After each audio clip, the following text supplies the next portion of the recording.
So it's the day after the fight between Terence Bud Crawford and David Averizian. And in traditional Terence Crawford fashion, he got the job done. But he got the job done in spectacular fashion. Knocked David Averizian out cold, stiff in the 6th round. Beautiful, beautiful counter combination. Uppercut, right hook combination. Put David Averizian right to sleep. David Averizian didn't see it coming. One thing Crawford does very well is punch between your punches. And watching the fight, one thing I noticed about Terence Crawford is that he never takes a fight the same way. He fights each opponent totally different. So really, you don't know what Terence Crawford is going to do once that bell rings. But what we do know is that more times than none, he's going to get the job done. Now, Errol Spence, was he watching this fight closely, or was he in the hospital from the accident that he received? Everything seemed to be okay. I heard a rumor that he hurt his leg. I'm not quite sure how true that is, okay? But Terence Crawford also caught wind of Errol Spence's accident. He said he hopes he's okay, hope he's doing well mentally, physically, and emotionally. And this is just a sport. It's nothing personal, et cetera, et cetera, et cetera. And this is what I said yesterday on my initial video pertaining to the accident that Spence got into. Hope he's okay. It's not nothing personal, man. This is a lot of these guys, a lot of these fans seem to take a lot of this stuff between the Spence and Crawford thing super, super personal. Super personal. But Terence Crawford looked very impressive. He got very personal with David Averizian last night with that Deontay Wilder-ish type of knockout. 35 years old. Crawford don't seem to be slowing down at all. He seems to be getting stronger. Usually when guys move up in weight, they lose something. Maybe Crawford is not as quick and nimble on his feet as he once was. But for what he lacks for in that, he showed making up for it in power. 10-fight KO streak. Running through any and everybody you put in the ring with him. And they say he was a smaller guy coming up. But Terence Crawford has definitely grew into the welterweight division. Looking at the matchup between him and Spence now, it's a dangerous fight for Spence, no matter how you slice it. Yeah, I understand that Averizian isn't Errol Spence, but stylistically, Crawford is a nightmare for Errol Spence. One thing that Crawford does that Spence don't like to do is punch in between punches. Spence cannot afford to make any mistakes against Terence Crawford.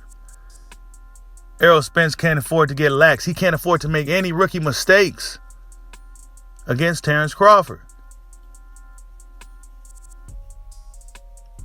He'll punch right in between your punches and put you to sleep with something you won't see. And if you think what Ugas did was big against Spence, imagine what Crawford would have done. Imagine what Crawford would do if Errol Spence coming in there making rookie mistakes. It's going to be a very interesting fight when and if it happens. I'm expecting it to happen in 2023. We just have to wait and see. But Terence Bud Crawford, a lot of the negative attention. You see, right now, everybody's quiet. All the haters are quiet because of that spectacular knockout. They know that was impressive. Very impressive. But what they're going to be looking for is the pay-per-view numbers. That's what they're going to be looking for. And they're going to use that as a way to say, well, Crawford needs to yada, yada, yada, yada. You know, the same nonsense we've been hearing for the past 3 or 4 years. That's what we're going to be hearing. But what I want to hear is that fucking bell ring. What I want to hear is an official announcement for the fight.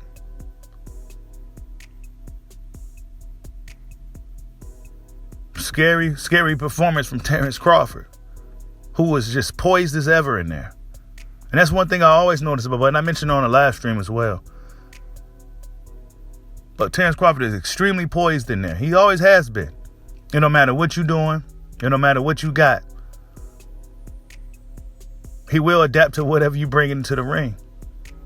And this is probably why he's so confident against bigger, stronger guys like Jermell Charlo. He's confident going into a potential matchup with Jermell Charlo. People think he's crazy.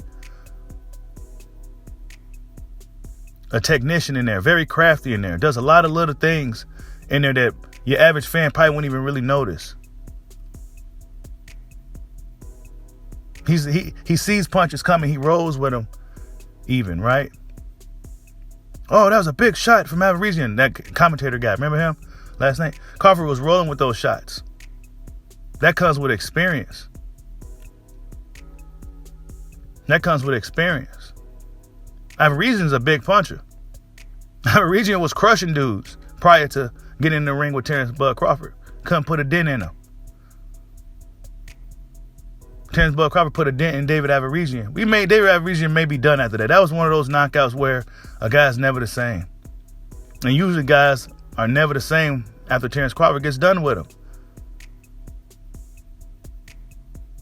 Traditionally, guys that move up in weight, they lose their power.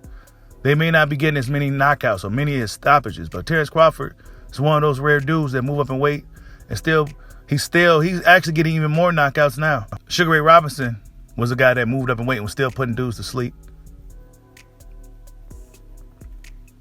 Just fighters, throwback fighters.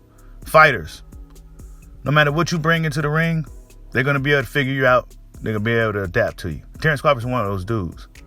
And this is why I say he's a nightmare for Errol Spence, whose style is very straightforward in comparison. Very straightforward. Even more so straightforward than Averizian. More ability, more athletic, longer than Averizian, but pretty straightforward. Errol Spence isn't going to take any unnecessary risk. We may see a timid Errol Spence against Terence Crawford. Why? Because Terence Crawford, he likes to punch when you're punching. And once he gets your tempo down, once he gets the speed down, it's usually over from there. He's real good at gauging the distance, real good at getting comfortable with what you're bringing to the fight. And once that happens, usually it's about the fourth round, he usually starts to take over from there. Should be a tough fight for Errol Spence. Hopefully he's been training and staying focused this whole time, instead of letting the politics of boxing do the fighting for him. Because in my opinion, that's the only thing that could beat Terence Bud Crawford. Like, subscribe, holla at your boy. Peace out.